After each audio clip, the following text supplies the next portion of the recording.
Tómese un Honda HR-V, extráigasele toda su plancha del suelo, sustitúyase por una distinta donde quepa una batería de litio. Móntese entre las ruedas delanteras un motor eléctrico y obtendrá esto, un SUV eléctrico de Honda con un nombre confuso y probablemente impronunciable. Yo soy Guille García Alfonsín, esto es Power Up con la energía de Total Energies.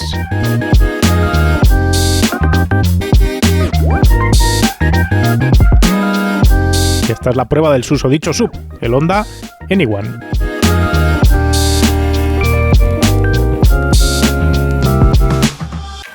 Anyone es como le llaman en los concesionarios de Honda. No creo que Honda quiera usar ese nombre como nombre comercial del coche. Me parece que esto se debe de leer de otra manera para los japoneses, pero yo por practicidad y para no andar liando con las letras, este nombre impronunciable de otra manera, me voy a quedar con esa declaración de nombre, Anyone. El HR-V y el Anyone miden 4,3 metros de largo, situándose en la parte de los C-Sub tirando casi a los B-Sub, diciendo por tanto que son cortitos. El HR-V ya tiene de por sí un precio elevado frente a la competencia, arrancando su tarifa en los 35.000 euros, pero es que el Anyone se va mucho más arriba, con una tarifa que arranca, atención, en los 52.400 eurazos. Y eso en un eléctrico con batería de 68,8 kWh brutos es mucho, por lo que el coche tendría que ser espectacular para postularse como una opción preferente en el mercado. La estética del Anyone es básicamente la de un HR-V al que se le ha sustituido la chula calandra delantera por una toma de recarga eléctrica en una posición que no es la más habitual que vemos en los eléctricos.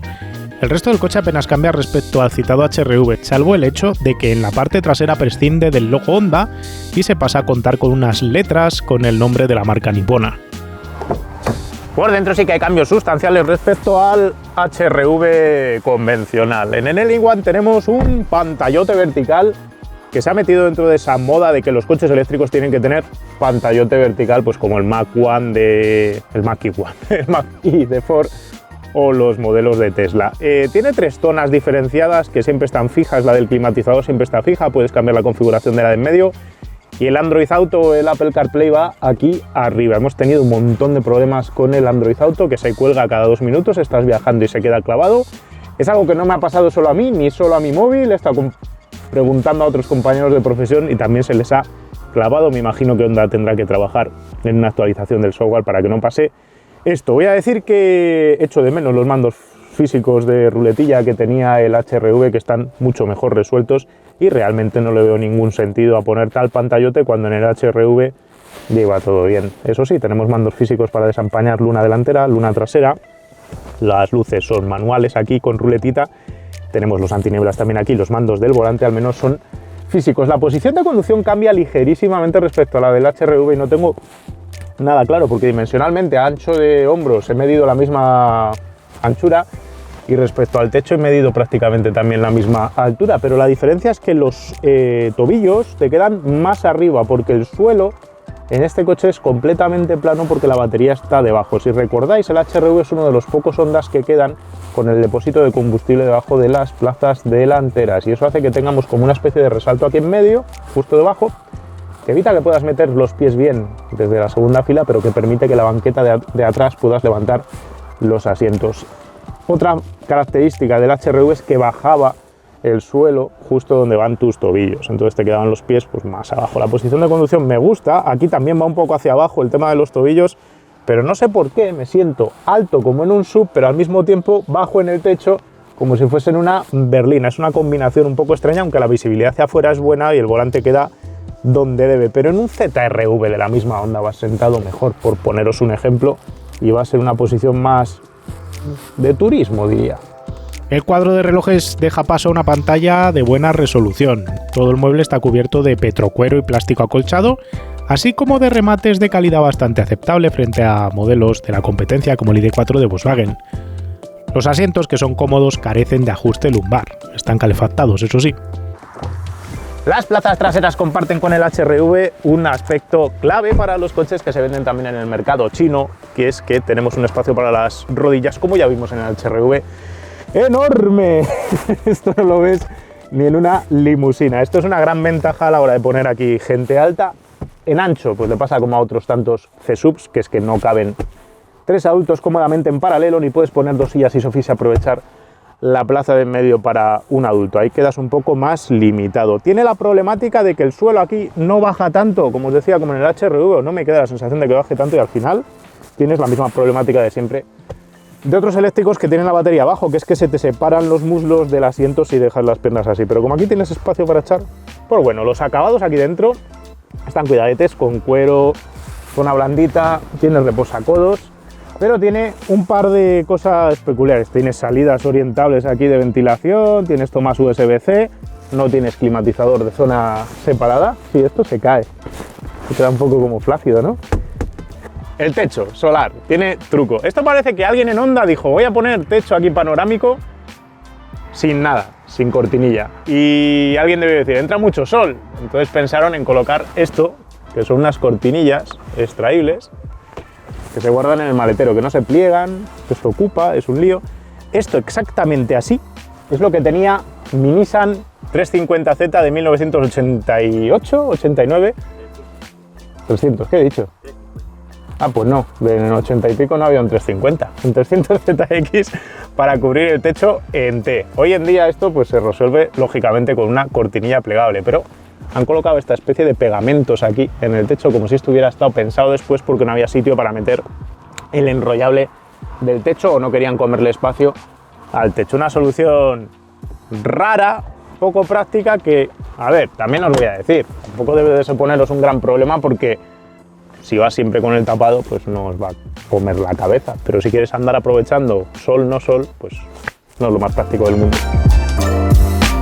El maletero con 361 litros es algo más grande que el del HRV normal, que cubica 335. Con este tamaño una familia de 4 se apaña, pero está entre los pequeños del segmento.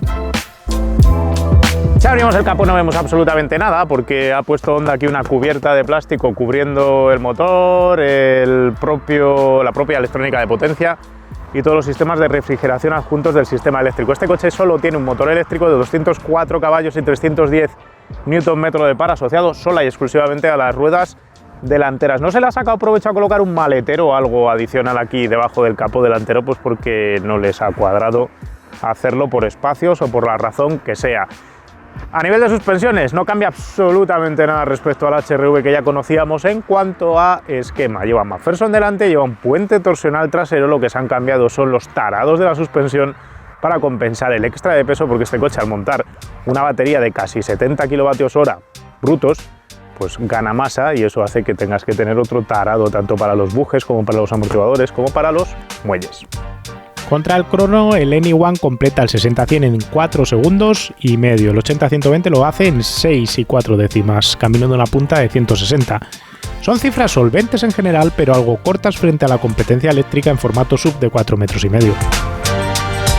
Vamos a decir cosas buenas de este coche. Conducirlo es un placer. No es el coche más deportivo de la gama de Honda y el más cómodo, pero el mixto que tiene entre puesta en carretera plantada y respuesta de los mandos, tanto el peso del volante que me ha gustado como la respuesta del acelerador como en casi cualquier otro eléctrico que es prácticamente inmediata, pues me han convencido. Me parece que es un coche en ese sentido, en el de la conducción, que resuelve bien la papeleta. Se conduce parecido al HRV, pero con más peso abajo y una sensación de que inclina algo menos la carrocería, probablemente por tener el centro de gravedad pues un poquito más abajo.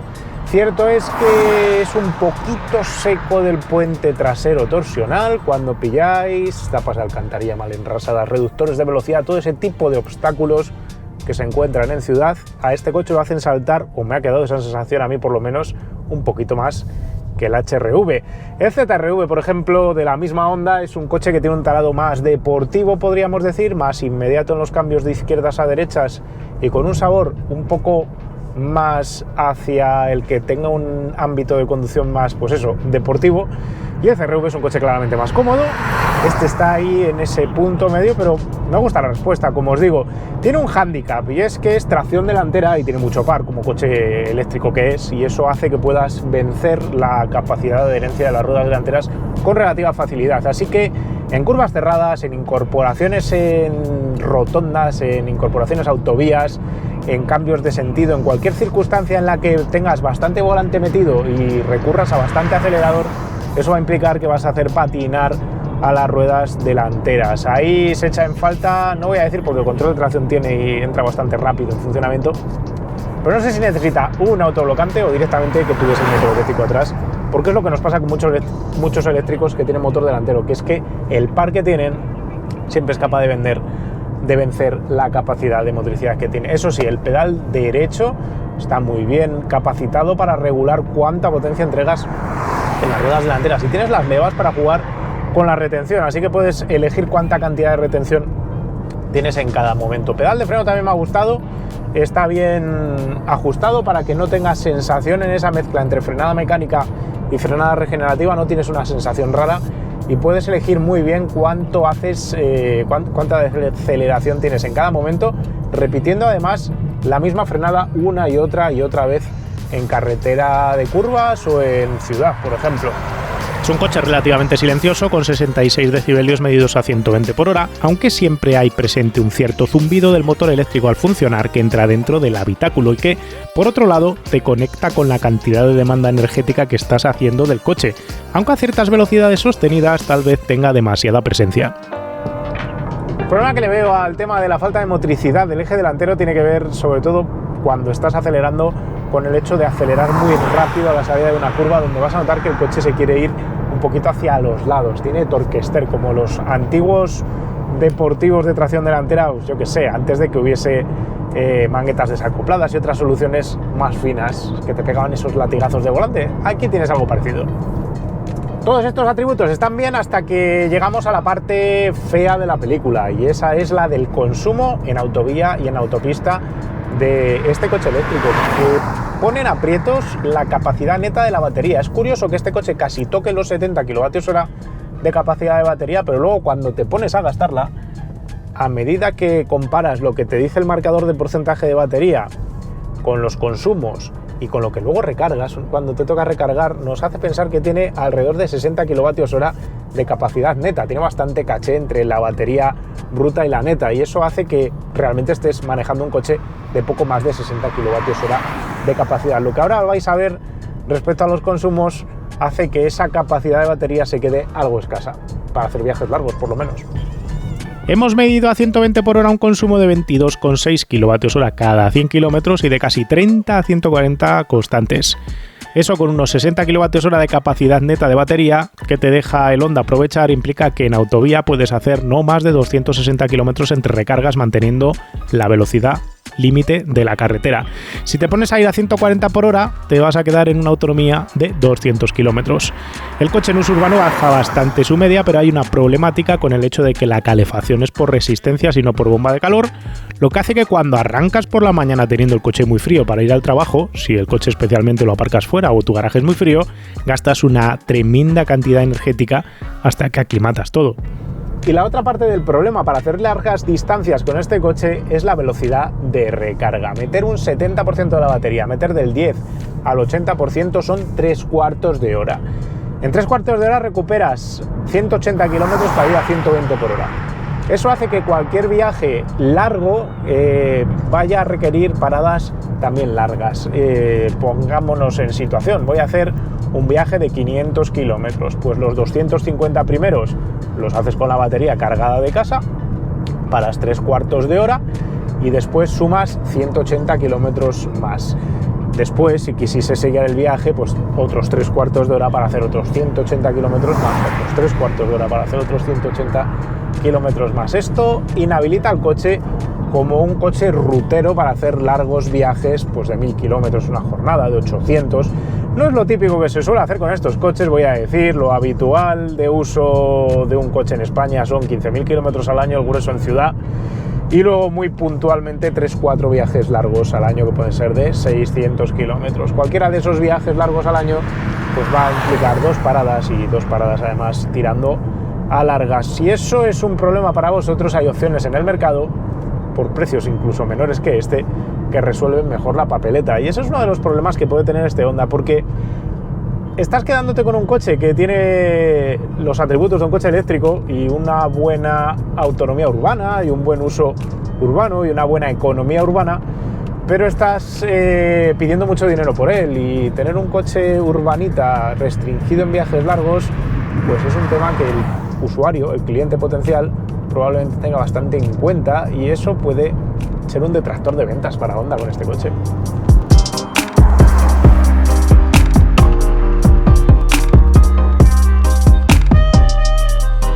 El problema del Honda Anyone no es su chasis, ni su comportamiento, ni su consumo, ni su sonoridad.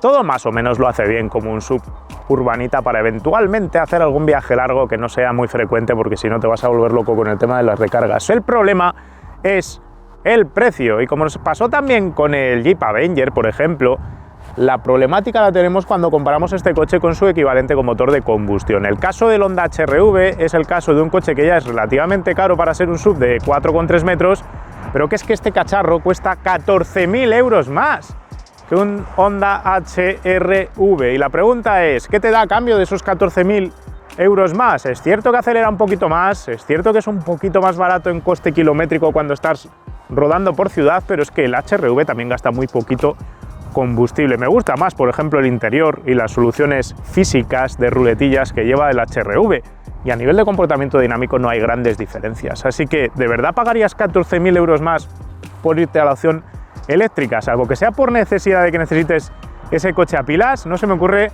ninguna razón sensata para pagar ese extra. Es más, por el precio de este, 52.400 euros, os compráis el Honda CR-V más grandote, con más espacio dentro, más confort y mejor resuelto. Es más coche al final. Si lo comparas con el resto de la competencia, pues la cosa tampoco pinta precisamente bien.